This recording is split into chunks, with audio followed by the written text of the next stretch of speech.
Imagine the following scene. You build a life next to those who love, dream about a future together, and suddenly find yourself before a dilemma that seems to have no way out.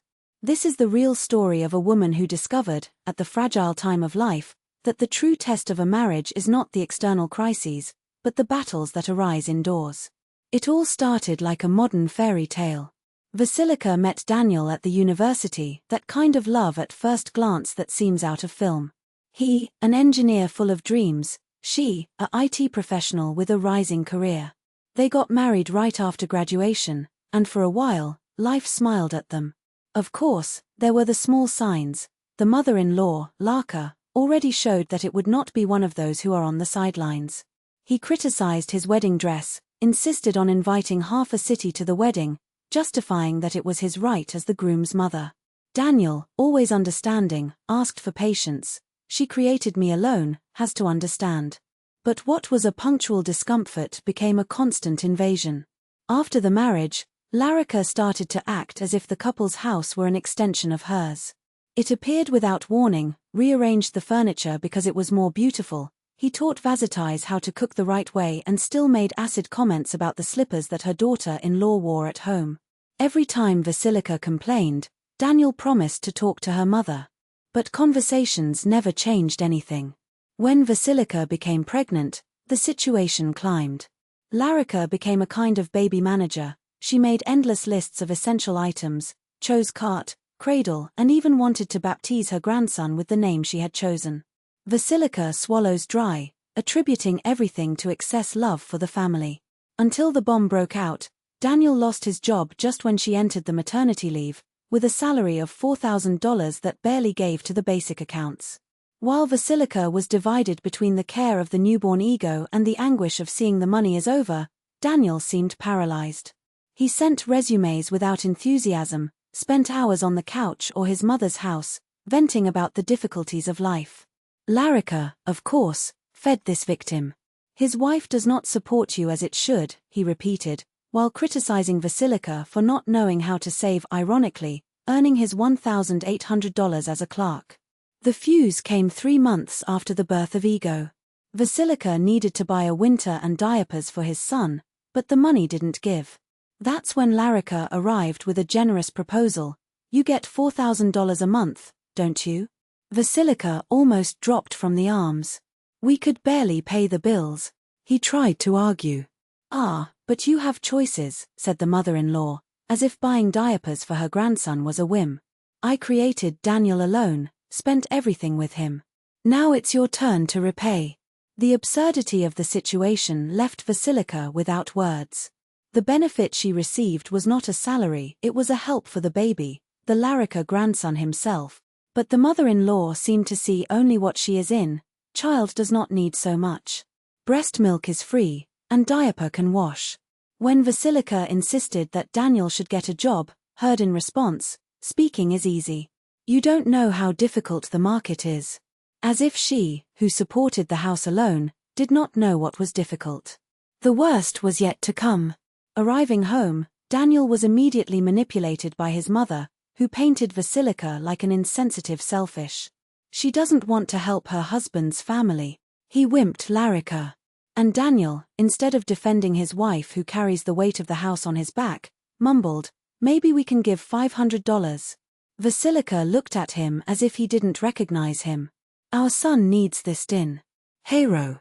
It's for him, Daniel tried to see. But the answer was an evasive murmur, ego doesn't need so much. It was then that Vasilika understood the harsh truth. When loyalty is tested, some people choose the most comfortable path even if it means betraying who really matters. And she, with a baby in her arms and the certainty that she couldn't even count on her husband, I knew it was time to draw boundaries. Not for stubbornness, but for survival. Because love that folds the blackmail is not love, it is a trap. And she wouldn't let her son's future be hostage to this toxic dynamic. If he is my son, then you should also respect me and help. The sentence fell like a black, cold, and calculated blade. Vasilika didn't even blink. Enough, he cut, dry. There was no patience for that scam, no energy to discuss with those who only understood the language of exploitation. Igor had woke up, and his thin crying was the only sound that mattered at that moment. She needed to feed him, to nine him, to make sure that at least he would not grow up to be normal, to be hostage to emotional blackmail. Larissa Vladislavovna froze. The silence that followed was so dense that you could cut with the knife that she herself sharp for years. Until it exploded. What do you mean enough? I'm the mother of your husband. You have an obligation to support me. The injected eyes of anger, the veins jumping into the neck, the perfect portrait of those who judge themselves of the absolute truth. Vasilika stared at her, studying every trace of that face that, in other times, she had tried to please. Which law, Larissa? He asked, with a calm that scared to herself. Which article of code or morals should I give up my son's future to play his whims? By the family law. By the law of humanity. He jumped his mother-in-law, as if these words had legal weight. I created Daniel alone, I invested him, and now I have the right to help his wife. Vasilika almost laughed. Right. What right was this, forged in selfishness and distortion of what love means? I owe nothing to anyone, he replied, every syllable a hammer beating the last nail of that rotten coffin. And the decree of Igor? Don't even think. Each ruble here has fate. He, Daniel, who hitherto watched the scene as a cowardly viewer, chose that moment to open his mouth. Maybe Mom is right, Vaja. She really goes through difficulties, and we have some money. The words came out hesitant, but the poison was the same. Vasilika turned to him, and it was like looking at a stranger. That man, who had sworn to protect her, who had promised to be her safe haven, now bowed to the same person as sucking them dry. Daniel, he said, and his name sounded like an accusation. Are you choosing your mother against your wife and your son? I'm not choosing anywhere, he replied, falsely defensive. I just think we can help a little. Cutting spending on diapers, Igor food, accounts. Every suggestion was a stab. Vasilika felt the floor shake under his feet. It was no longer a discussion about money. It was a statement of war, and she was alone in the trenches. Larissa Vladislavovna smiled, triumphantly. See, even your husband understands that family helps yourself. Vasilika caught Igor on his lap, feeling his son's small weight as the only ballast left. Without saying another word, he left the room. I needed to think. I needed to breathe. Because there, in that apartment that should be a home, there was only one clear thing. The man with whom he had divided the bed was a puppet, and the woman who said her family was a parasite. The following days were a cold war. Larissa appeared daily, like a crow on carrion, repeating the same speech: money, obligation, family. Daniel avoided direct confrontations, but left tickets on the pillow, mobile messages: we need to be flexible, Vaja. Mom no longer has. No one. Flexible. As if flexibility was synonymous with being alive. Until the rupture day arrived. Vasilika breastfed Igor when the door opened without ceremony. Daniel and Larissa entered, expressions of those who had already decided the verdict. Mom and I talked, said her husband, as if that were a business meeting. Let's give her 10,000 rubles for her. Vasilika didn't even look up. We have already discussed this. No. We didn't argue, you just refused without listening, Daniel countered, the voice gaining a firmness he had never had when he was defending her. What arguments, Daniel? We don't have extra money. We do have, Larissa intervened, his lips bent in a smile of superiority. You are petty. Selfish. Something inside Vasilika broke out. Not in pain, but with crystal clear clarity. She placed Igor in the crib carefully, as if she deposited the last piece of sanity from that place. Then he turned to both of them. Okay. Do you want 10,000 from Igor's decree? You can stay with them. The silence that followed was so abrupt that even the air seemed to stop. Daniel and Larissa exchanged unbelieving looks. They expected resistance, screams, tears, not that calm surrender. But, began the mother-in-law, suspicious. First, sign a contract, Vasilika added, taking a folder on the table. A loan agreement. You take 10,000 a month, with the obligation to return in 1 year, with interest. This is not a loan. It's family help, protested Larissa, the red face of indignation. So don't you want the money? Vasilika crossed his arms. It is either a formal agreement, or there is no agreement.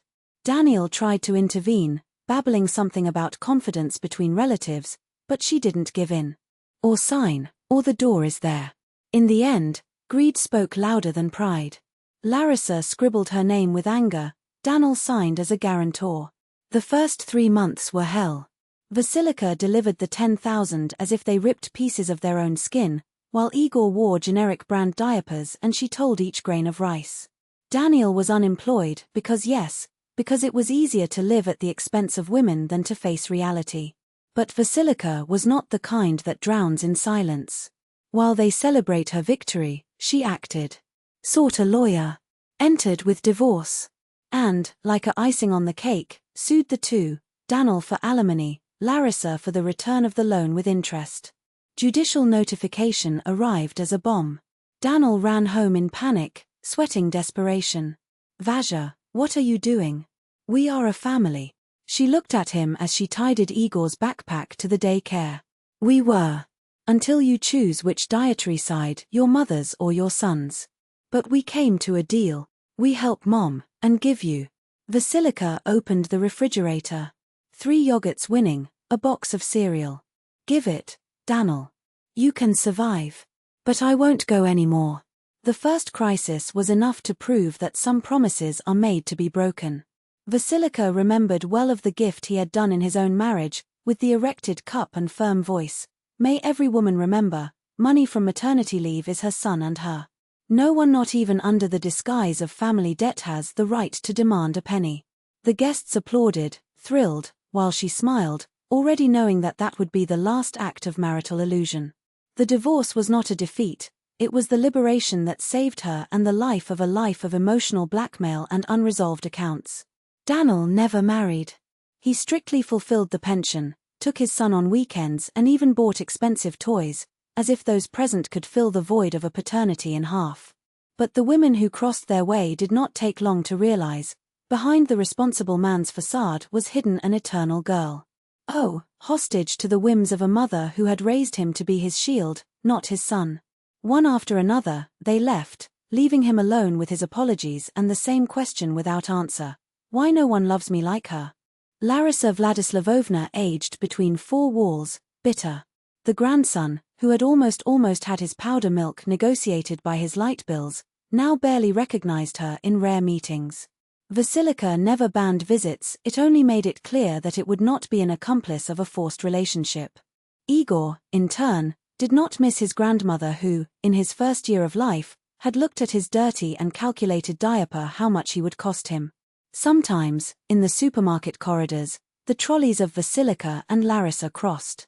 The former maid turned her face, as if simple eye contact could stain her version of the story, that of a betrayed mother, a victim of the ungratefulness of the world.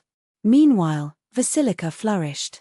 She had a husband who kissed her as if it were the first time, a child who laughed without fears and a job that challenged her to grow. And, above all, an unenforceable certainty: no one else would touch your child's money to play the whims of adults who confused love with possession. Life, after all, had given her a second chance, and this time she wouldn't let anyone steal her.